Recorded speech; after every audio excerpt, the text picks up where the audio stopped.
Hello and welcome back to another video.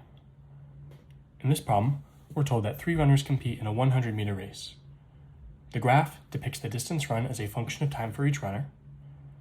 We're asked to describe in words what the graph tells you about this race, who won the race, and did each runner finish the race. So first, let's describe what's actually happening. So on the y-axis, we have the meters run, and on the x-axis is time in seconds. So all the runners are starting at 0, and we notice that B in red is going out in first at the beginning. C is in second, and A is very slow, starting out very slowly at the beginning. After a certain amount of time, B stops for a while, right? Their distance in Y does not increase for this time.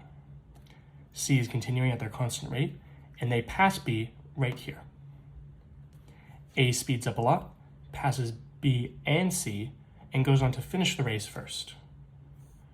A has the lowest time at which they are at 100 meters, therefore A wins. B then, after stopping, speeds up very quickly and passes C right before the finish line and finishes in second. And C, continuing at the same relatively constant pace, finishes in third. So yes, everyone finished. A won, B came in second, and C came in third.